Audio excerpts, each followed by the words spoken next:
ସାଙ୍ଗ ମାନେ ସକାଳୁ ସକାଳୁ ଉଠି ନିତ୍ୟକର୍ମ ସାରି ମୁଁ କରିଦେଲି ଠାକୁର ପୂଜା। ତାପରେ ଗଲି ରୋଷେଇ ଘରକୁ। ଗରମା ଗରମ ରୁଟି ସହିତ ବନେଇଦେଲି ଭଜା।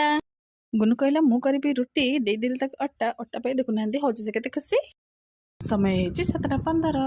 ବାବା ହେଇଗଲେ ରେଡି, ରୁଟି ଭଜା ଖାଇ ବାହାରିଗଲେ ଅଫିସ୍। ଗୁନୁ ମୋର ତାଙ୍କୁ କରିଦେଲୁ ବାଏ। ପଖାଳ ସହିତ ମାଛ କି ମଜା। ଖାଇ ହେଇଗଲି ରେଡି। ମୁଁ କୁଆଡ଼େ ଯାଉଛି ଆପଣମାନେ ଜାଣିଛନ୍ତି? ଜାଣିବା ପାଇଁ ଭିଡ଼ିଓ ଟିକେ ଆରମ୍ଭରୁ ଶେଷ ପର୍ଯ୍ୟନ୍ତ ଦେଖନ୍ତୁ। ଗୁନୁ ଆଉ ତା ବାବା ମୁଁ ଚାଲିଲୁ। ଆମେ ଆସି ପହଞ୍ଚିଗଲୁ। ଗୁନୁର ଆଜି ବହୁତ ମନ ଦୁଃଖ। ଦେଖୁନାହାନ୍ତି ସେ ମୋତେ ନ ନେଇ କେମିତି ବାଏ କରୁଛି। ସାନ ବୋଉଙ୍କର ମୋର ଆସିଛି ଏଠି ସିଲେଇ ଶିଖିବା ପାଇଁ। ସରକାରଙ୍କ ତରଫରୁ ଏସ୍ଏଚ୍ଜି ମହିଳାମାନଙ୍କ ପାଇଁ ସମସ୍ତ ପ୍ରକାର ସୁବିଧା ସୁଯୋଗ ଯୋଗାଇ ଦିଆଯାଉଛି। ଆପଣମାନଙ୍କ ଭିତରୁ ଯେଉଁମାନେ ସିଲେଇ ଶିଖିବା ପାଇଁ ଆଗ୍ରହୀ ଅଛନ୍ତି ସେମାନେ ଆସିକି ଏଠି କଣ୍ଟାକ୍ଟ କରନ୍ତୁ। ସେ ପୁଣି ମାଗଣାରେ। ଆସନ୍ତୁ ଦେଖିବା ଏଠି କ'ଣ କ'ଣ ଶିଖାଯିବ। Baby frock, palazzo pant, blouse etcetera etcetera. ଆସନ୍ତୁ ଦେଖିବା। ଏଇଟା ହେଲା କ୍ଲାସରୁମ୍। ଯେହେତୁ ଆଜି ଫାର୍ଷ୍ଟ ଡେ ସେଥିପାଇଁ ଟିକେ ମହିଳାମାନଙ୍କ ସଂଖ୍ୟା ଟିକେ କମ୍ ଅଛି। ମୁଁ କିନ୍ତୁ ବହୁତ ଏକ୍ସାଇଟେଡ଼ ସିଲେଇ ଶିଖିବା ପାଇଁ।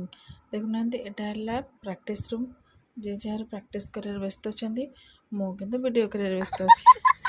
କିଛି ସମୟ ପ୍ରାକ୍ଟିସ୍ କରିସାରିଲା ପରେ ହେଇଗଲା ଆମ ଲଞ୍ଚ ଟାଇମ୍। ଆମେ ଗଲୁ ସାଙ୍ଗ ହେଇକି କରିଦେଲୁ ଗୋଟେ ଲଞ୍ଚ।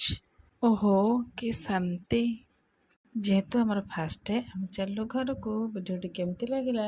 ଯଦି ଭଲ ଲାଗିଲା ଲାଇକ୍ କରନ୍ତୁ, ସେୟାର କରନ୍ତୁ, ସବସ୍କ୍ରାଇବ୍ କରନ୍ତୁ। ରହୁଛି ଟାଟା ବାଏ ବାଏ।